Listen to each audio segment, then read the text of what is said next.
नमस्कार बच्चों, मैं हूं गंगाधर हंडे और आज हम इस वीडियो के माध्यम से सेतु अभ्यासक्रम के अंतर्गत कक्षा 9वीं विषय हिंदी के 37 एवं 38 दिन का अध्ययन इस वीडियो के माध्यम से करने वाले हैं। इसके लिए क्षेत्र है वाचन एवं लेखन।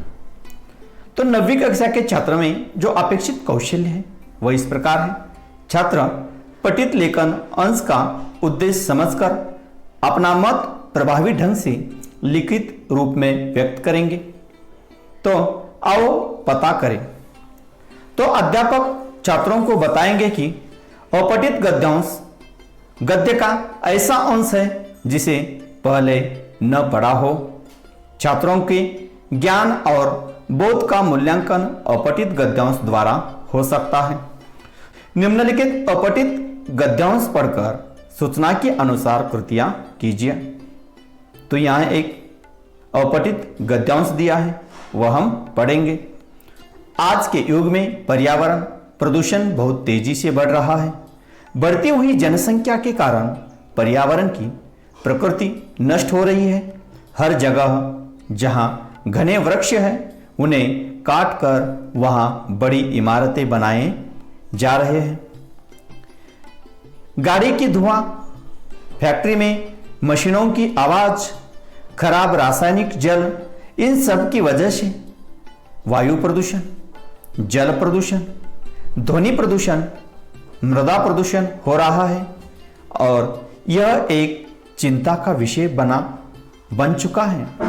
यह अत्यंत घातक है, जिसके कारण हमें अनेक प्रकार की बीमारियों का सामना करना पड़ रहा है और हमारा शरीर हमेशा बिगड़ रहा है। तो ये जो गद्यांश है, इस पर आधारित जो कृतियां है वह हम देखेंगे। इसमें पहली जो कृति है, प्रश्न पहला, संजाल पूर्ण कीजिए। तो इसमें हमें प्रदूषण के प्रकार लिखने हैं।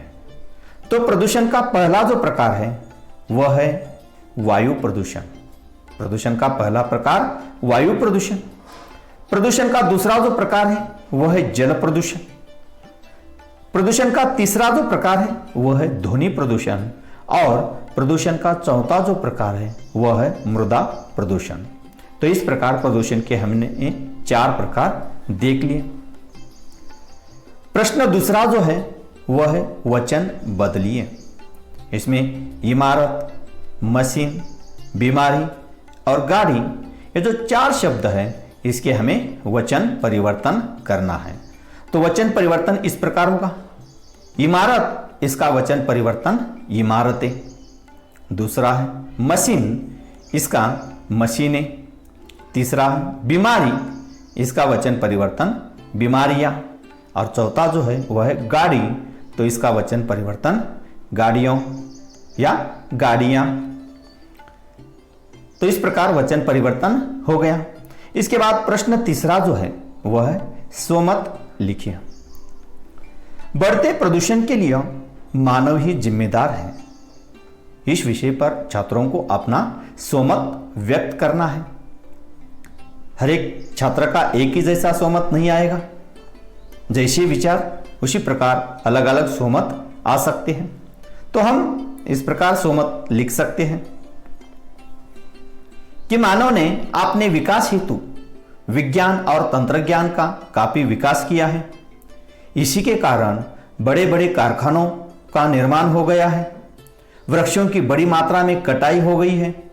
वातावरण में कारखानों से निकलने वाला धुआं और वाहनों से निकलने वाला धुआं बढ़ गया है। इन सभी के कारण बढ़ते प्रदूषण के लिए मानव ही जिम्मेदार है। ऐसा उत्तर हम लिख सकते हैं। इसके बाद आओ सक्षम बने। अपठित गद्यांश की जो भाषा होती है वह भाषा बोलचाल की भाषा से भिन्न होती है। इसका रूप साहित्यिक होता है। अतः अध्यापक छात्रों के समक्ष अपठित गद्यांश के उदाहरण प्रस्तुत करेंगे। इसके बाद आओ अभ्यास करें। तो आज की सबसे बड़ी जो समस्या है वह है प्रदूषण। आज इंसान के सामने सबसे बड़ी जो समस्या है वह है प्रदूषण। प्रत्येक प्रकार के प्रदूषण को दूर करने के दो उपाय समझाने हैं। यहाँ हमें प्रदूषण दिया है, इसमें पहला जो है वह है जल प्रदूषण। तो यहाँ जो चित्र दिखाई दिया है, देखिए कारखानों से या शहरों का जो गंदा पानी है वह किस प्रकार नदी में डाल दिया जाता है, इसके कारण जल प्रदूषण होता है। तो इसे रोकने के दो उपाय, उसमें पहला जो उपाय है वह है घर से निकलने वाला गंदा पानी उस पर प्रक्रिया करके ही जल स्रोत में विसर्जित करना है, और दूसरा जो है वह है कारखानों से निकलने वाला जो जहरीला पानी है उस पर प्रक्रिया करके नदी में छोड़ना है। इसके बाद अगला जो है वह है वायु प्रदूषण। इसके बाद अगला है वायु प्रदूषण। तो यहाँ आप देखते हैं कि एक कारखाना है और कारखानों के चिमनी से यह धुआं जो निकल रहा है, यह धुआं वातावरण में फैल रहा है और इसके कारण बहुत सारे वायु प्रदूषण हो रहा है। तो इस पर उपाय क्या करने चाहिए? तो इस पर उपाय, वाहनों का जरूरत पड़ने पर भी हमें इस्तेमाल करना है, वाहनों का जरूरत पड़ने पर ही हमें इस्तेमाल करना है। और दूसरा जो है, यह जो कारखाने हैं, कारखानों के आसपास ज़्यादा से ज़्यादा हमें पेड़ लगाने हैं। इसके बाद अगला जो है वह है ध्वनि प्रदूषण। तो ध्वनि प्रदूषण कम करने के लिए किसका उपयोग करना है?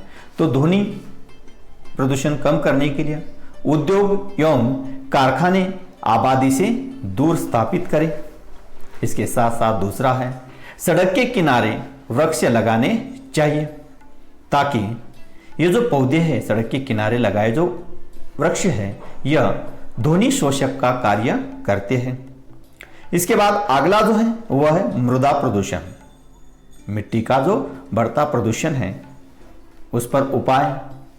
तो इसमें पहला जो उपाय है वह है ठोस चीज़ें मिट्टी में न दफनाएं, जैसे कि कांच हो, कॉपर हो, पॉलीथीन हो, ऐसी जो ठोस चीज़ें हैं वह मिट्टी में हमें नहीं दफनानी है। दूसरा है वनों को नहीं काटना चाहिए, और इसके साथ साथ खेती में रासायनिक खाद या खरपतनाशक का कम इस्तेमाल करना चाहिए, उसके कारण भी मृदा प्रदूषित हो रही है। आओ सृजन करें। अध्यापक छात्रों को प्रसिद्ध लेखकों के लेखन साहित्य को पढ़ने के लिए प्रोत्साहित करेंगे। छात्र उन पर अपने मत प्रभावी तरीके से लिखने की कोशिश करेंगे। अपने विचार भावों को शब्दों के द्वारा छात्र लिखित रूप में व्यक्त करेंगे। इसके साथ साथ अध्यापक छात्रों के मानसिक योग्यता, भाषिक स्तर, रुचि तथा विषय के आधार पर परिचित का चयन करेंगे।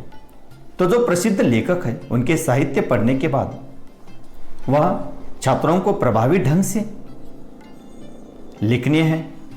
इसके साथ साथ वह प्रभावी ढंग से छात्रों को व्यक्त करने हैं। आज के लिए जो पूरक साहित्य स्रोत कौन कौन से हैं? तो आज के लिए पूरक साहित्य स्रोत है समाचार पत्र, मासिक पत्रिकाएं और अन्य कहानियां। तो इस प्रकार आज के इस वीडियो के माध्यम से सेतु अभ्यासक्रम के अंतर्गत कक्षा 9वीं विषय हिंदी के दिन 37 एवं 38 दिन का अध्ययन हमने किया है। धन्यवाद।